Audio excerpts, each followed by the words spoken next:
제가 어릴 적 동무들과 놀 때에 어떤 놀이가 있었냐면 돌치기라는 게 있었어요.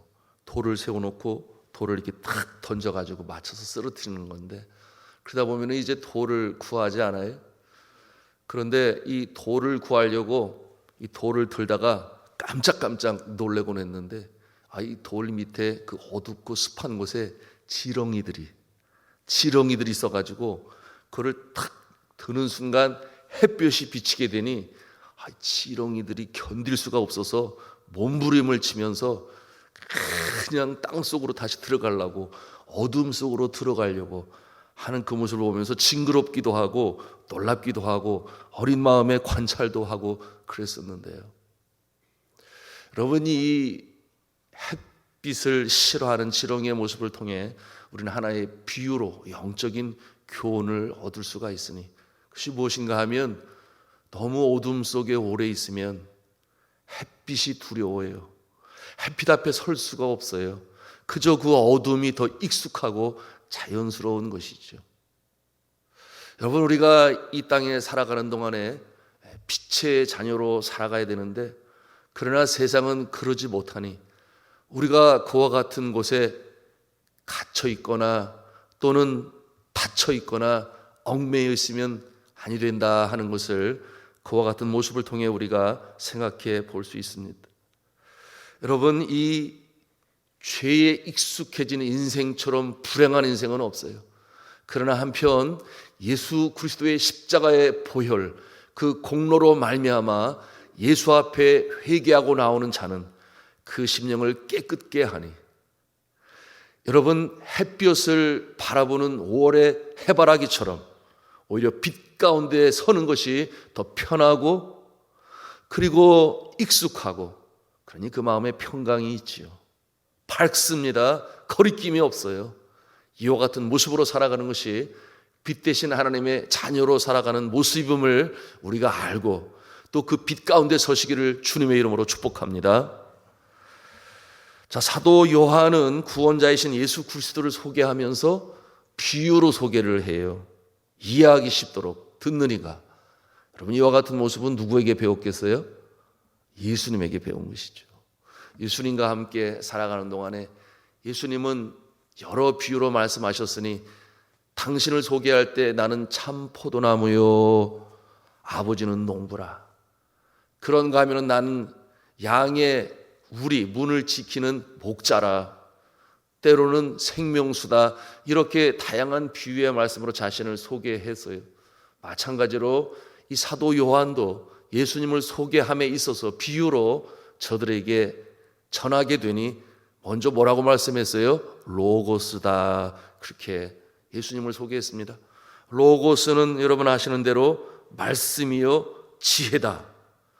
그런데 제가 이 로고스를 소개하면서 이 로고스는 하나의 능력이나 기운이나 힘이 아니다. 뭐라고 그랬어요? 인격체신이, 생명이 그 안에 있다. 그렇게 소개를 하고 있습니다. 여러분, 당시 이 유럽 세계를 휩쓸고 있는 사상이 있었으니 헬레니즘이라고 그랬어요. 로마도 이 헬레니즘의 영향을 받아서 그 정신적인 터전 위에 국가를 세우게 되는데요. 이 로마인들이나 그리스인들은 믿기를, 그래 맞다, 로고스야. 로고스가 세상 창조의 주체다. 정신세계도 물질세계도 바로 이 로고스가 근원이다. 그렇게 믿었어요. 그러니 사도 요한이 주님은 로고스다 이렇게 말할 때 그들이 어떠한 생각을 갖겠습니까? 그들이 믿고 있는 로고스의 모습을 생각하게 되니 그 모습은 기운이요 힘이요 능력이요, 그 로고스를 인격체로 여기지 아니했어요. 사람과 같이 지정의를 갖춘 인격체가 아니라 하나의 지혜요 기운이요 능력이요 힘이라 그렇게 여겼습니다. 여러분, 이런 모습이 그 유럽에만 있었던 것이 아니라 이 동양에도 있었으니, 여러분 들어보셨나요? 음양 이론이라고.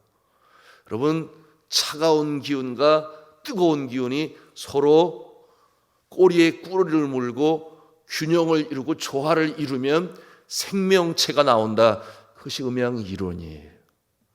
균형을 밸런스를 잘 갖추면, 그래서 하늘이 있으면 땅이 있고 여자가 있으면 남자가 있고 바다가 있으면 육지가 있고, 그래서 찬 기운은 여자, 뜨거운 기운은 남자, 서로 잘 균형을 이루면 생명체가 태어난다. 아마도 거기에서 연유가 되었는지 모르겠습니다만은 여하튼 만물을 그렇게 이해를 하고, 여러분이 음양이라고 하는 것이 중국말로는 타이치라고 말을 하는데 한국말로는 어떻게 발음하냐? 태극이라고 말을 해요.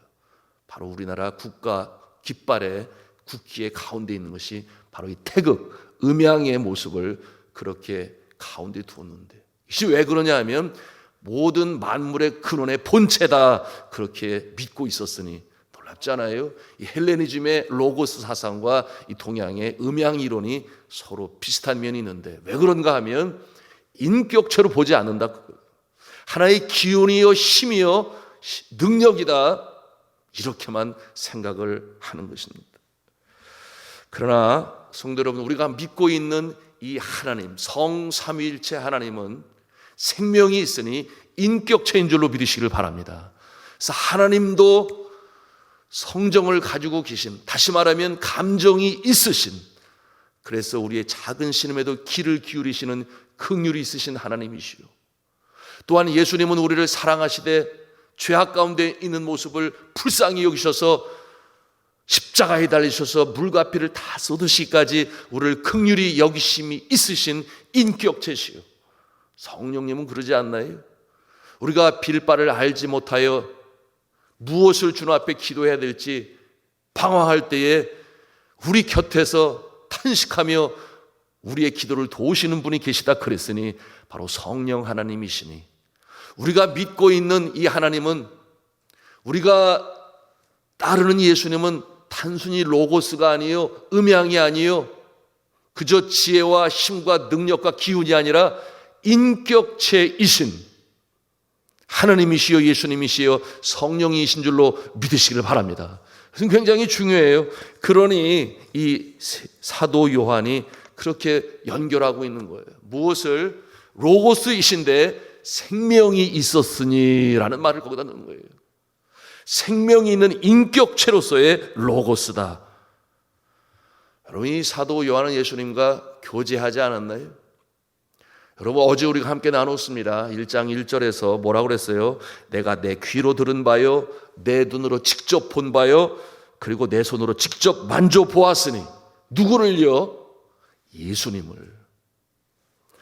그러니 가장 행복한 인생은 누구인가? 1장 3절에 말씀하고 있어요. 서로 사귀는 것이다. 이 사귐은 아버지와 그의 아들 예수 그리스도와 더불어 누림이라, 이렇게 말씀하고 있으니, 여러분 우리가 주를 사랑합니다. 왜냐하면 인격체식 때문에 그런 거예요. 음양의 이론이라든지 단순히 지혜로서의 로고스라면 정교한 기계를 바라보면서 우리가 기계야 나는 너를 사랑해, 이렇게 서로 사귐이 있고 인격적인 교제가 있겠습니까? 없어요. 그것이 이방인들이 믿고 있는 하나의 믿음의 체제라고 한다면 우리는 그렇지 아니하니, 나는 주를 사랑합니다, 나는 예수님을 사랑합니다, 이렇게 인격적인 교제가 있다, 사귐이 있다 하는 것을 말씀을 통해서 우리에게 가르쳐 주고 있는 것입니다. 여러분은 주님을 사랑하십니까? 그리고 여러분 자주 나는 주님을 사랑합니다 그렇게 고백을 해요? 참 이게 쉽지 않죠. 왜냐하면 이 동양의 사상에 있어서는 군사부일체라 지존하신 하나님, 높으신 하나님을 내가 어떻게 감히 가까이 다가가서 사랑을 한다고 말을 할 수 있겠냐, 이런 생각들이 바닥에, 아시안의 심성에 깔려져 있기 때문에 그렇죠. 그러나 여러분, 인격체로 생각하신다면 깊은 교제가 있으시기를 축복합니다. 그래서 사랑합니다 나의 아버지, 사랑합니다 아주 많이요, 찬송 부르는 것처럼 사랑합니다 나의 예수님, 사랑합니다 나의 성령님. 여러분이 찬송을 부르는 것처럼 자주 그리고 진심으로 고백하시기를 바랍니다. 그러면요 많이 달라져요. 인격적인 교제가 마음에 생겨요. 그래서 길을 걸으면서도, 말씀을 묵상하면서도 주님 사랑합니다, 내가 주를 사랑합니다, 그럴 때에 진정한 사귐이 시작이 되고 그가 내 안에 내가 그 안에 있는 것처럼 그리하면 무엇이든지 구하라 그리하면 열매가 있으리라 하셨던 요한복음 15장의 모습처럼 되는 것이니 오늘 이 말씀은 우리에게 이 사귐의 특권에 대해서 우리에게 가르쳐주고 있는 것입니다. 자, 오늘 성경 본문 사도 요한은 이렇게 깊은 교제와 사귐이 있으려면 어떠한 모습이 되어야 하느냐?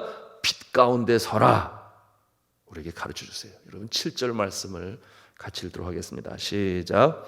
그가 빛 가운데 계신 것 같이 우리도 빛 가운데 행하면 우리가 서로 사귐이 있고 그 아들 예수의 피가 우리를 모든 죄에서 깨끗하게 하실 것이요. 아멘. 왜 그렇겠습니까? 하나님은 빛이시기 때문이죠. 빛은 빛과 함께 어울릴 수 있는 것입니다. 어둠은 빛 가운데 서지 못해요. 5절에 뭐라고 그랬어요? 5절 말씀에 보니 하나님은 빛이시라 그에게는 어둠이 조금도 없으시다.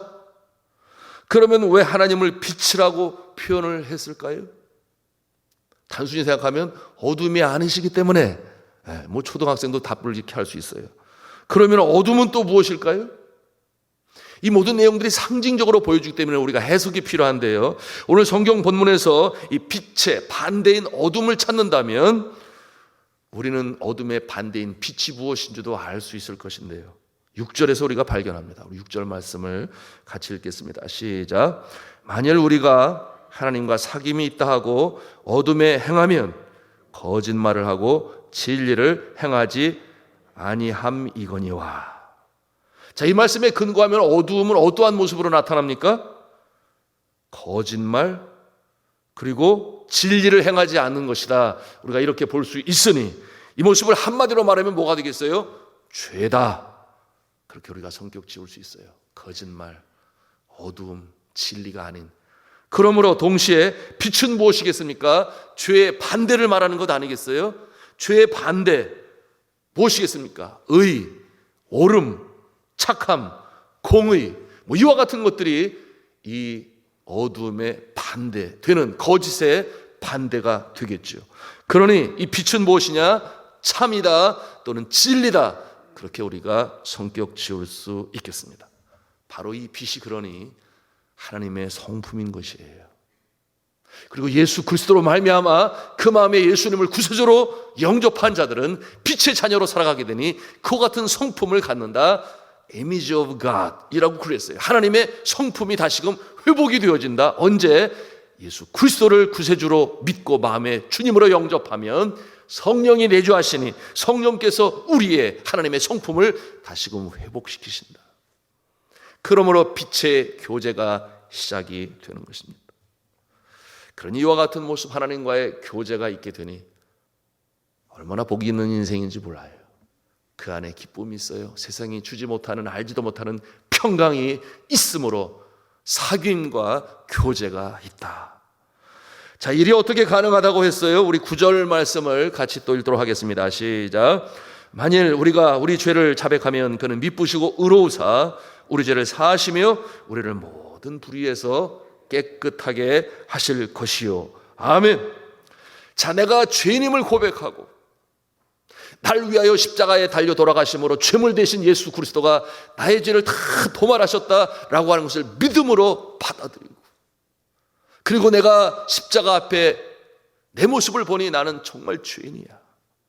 얼마나 이 죄가 컸으면 예수님이 대신 십자가에 그 극악무도한 이 사형수들만이 당하는 십자가에 달리실 수가 있단 말인가. 내 죄가 그렇게 크단 말인가. 깨달음이 오고 회개할 때에 우리의 마음을 예수 그리스도의 보혈로 정화시키셔서 하나님께서 의인이라 그렇게 부르신다 그 말이죠. 이것이 바로 구원의 은혜인 것입니다. 여러분, 이 구원의 은혜가 우리에게 다가왔으니 얼마나 감사해요. 이 감사한 감격을 가지고 살아야 하는 것인데, 자, 우리가 이것을 알아야 되겠습니다.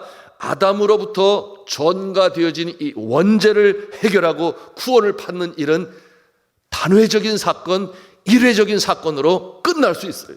내가 예수 그리스도를 영접하는 순간 그 원죄는 사라집니다. 칭의, 의롭다 칭함을 받아요. 그런데 우리가 매일매일 살면서 범하는 자범죄라는 게 있습니다. 여러분, 이 자범죄는 우리가 매일같이 주님 앞에 고백하고 회개할 때에 용서함을 받는 줄로 믿으시길 바랍니다.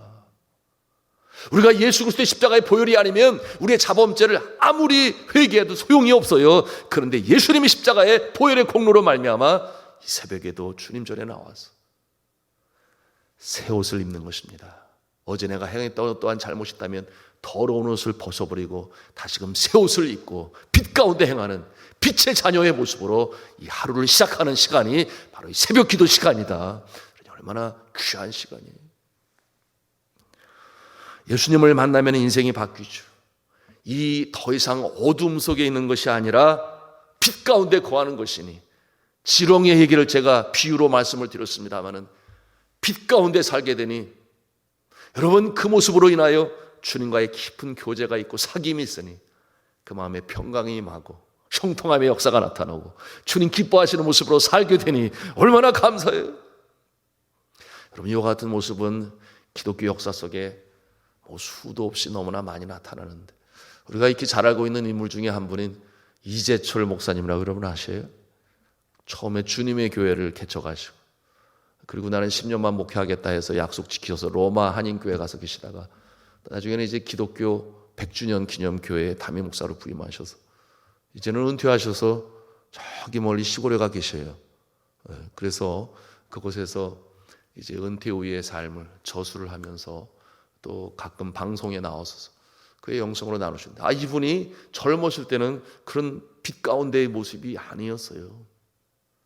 그가 자서전으로 기록한 책에서 기록한 내용이 있는데 제가 그 부분을 읽어보겠습니다. 1984년 36살 되던 해 8월 2일 새벽 2시 밤늦게까지 술을 마시다가 귀가했을 때 방에 들어가자 아내가 엎드린 채 잠들어 있었습니다. 머리맡에는 성경책이 펼쳐져 있었는데 성경을 읽다가 남편을 기다리다가 잠든 것이 분명했습니다. 그런데 엎드린 아내의 얼굴 밑에 하얀 노트 한 권이 깔려 있었습니다. 조심스럽게 그 노트를 꺼내었습니다. 거기에는 이런 글이 적혀 있었습니다. 나는 오늘도 버스를 타고 수유리 너머로 갔다. 시골길을 하염없이 걸으면서 오늘도 어김없이 죽음을 생각했다. 약을 먹고 죽을까? 아니면 손목을 그어서 죽을까? 그러나 그것은 내가 취할 길이 아님을 나는 다시 한 번 더 확인하고 되돌아왔다. 나를 살리기 위해 십자가에 돌아가신 주님께서 주님의 뜻을 위해 내게 주신 남편이므로 나는 사랑해야만 한다. 나는 할 수 없지만 주님께서 사랑하라 명령하심으로 나는 사랑해야만 한다. 주님 도와주세요. 나의 약함을 주님께서 잘 아시잖아요. 그 글이 그 하얀 노트에 기록되어져 있는데 노트 여기저기에 눈물 자국이 배어있는 모습을 이재철 그때 그 모습이 보게 된 것입니다. 그 글을 읽고 난 젊은 남편은 충격을 받았다 그랬어요. 술기가 확 하시고 2시가 넘은 밤인데도 도무지 잠이 오지 않았다 그랬습니다. 심장이 멎는 것 같고 귓가에서는 큰 북소리가 울렸다고 그랬어요. 그리고 서재로 들어가 소리를 죽어가며 울었다고 그랬습니다. 세상에서 태어나 처음으로 자신의 적나라한 실상을 그 아내의 글 속에서 똑바로 피로써 보게 되었다 그랬어요. 아내는 오직 그 한 사람을 믿고 자신의 인생을 맡겼는데, 그런데 아내는 남편에 실망하여 죽음을 생각하고 있었던 것이었어요. 아내는 오직 주님을 믿는 믿음 때문에 자신의 슬픔을 감추고 남편을 웃음으로 대할 때 정작 자신은 단 한 번도 진실함으로 아내를 대한 적이 없었다. 그렇게 고백을 했어요. 아내는 죽음을 생각하고 있는 그 순간 자신은 오직 환락의 현장에서 오직 쾌락만을 탐닉하던 한심한 남편이었다고 했어요. 속으로는 그래도 자신을 이상적인 배우자, 멋진 남편, 사업에 성공한 사람, 괜찮은 남자, 능력 있는 청년, 장래가 촉망되는 젊은이라고 착각하며 자기 도취에 빠져 있으니 얼마나 한심한가. 아내가 불쌍해서 울고, 자신을 낳은 어머니가 불쌍해서 울고, 그리고 무엇보다 자신이 불쌍해서 울었다고 그렇게 기록했어요. 그날 밤 그는 예수님을 삶의 주인으로 영접했습니다. 그런데 놀라운 것은 그 순간부터 이상한 힘을 느끼기 시작했는데, 그토록 즐기던 이 술과 담배의 냄새마저 역겹게 되었다고 그랬어요. 그래서 이 손에서 떠나지 않았던 이 트럼프와 화투까지도 보기조차 싫어졌다고 했습니다. 성령께서 그 안에 내주하시니 역사하게 되니, 그리고 비로소 가정과 일터가 진리에서 바로 서가기 시작했다고 그랬습니다. 그로부터 만 8년 3개월이 지난 뒤에 그는 복음을 전하는 목사로서 서게 되었다고 그의 자서전에 그렇게 기록했습니다. 사랑하는 성도 여러분, 말씀을 맺습니다. 자, 올해도 성탄절이 다가오지요. 매년 예수 그리스도의 탄생의 소식이 온 세상에 울려 퍼집니다. 그러나 여전히 어둠 속에 거한 인생이 너무나 많이 있어요. 사랑하는 성도 여러분, 우리가 하나님과 더불어 교제가 있고 사귐이 있고, 그가 내 안에 내가 그 안에 있을 때에 열매를 많이 맺나니, 그렇게 성경은 약속의 말씀으로 주고 계신데, 우리는 오늘도 빛 가운데 서 있는 것입니까? 빛 가운데 행함으로 사귐이 있고 교제가 있음으로 말미암아, 이 풍성한 교제로 말미암아 마음에는 세상 그 누구도 줄 수 없는 평강이 있고, 그리고 빛 가운데 행하게 되니 승리로운 복된 인생으로 살아가는 우리의 인생, 이 인생 되시기를 저는 주님의 이름으로 축복합니다.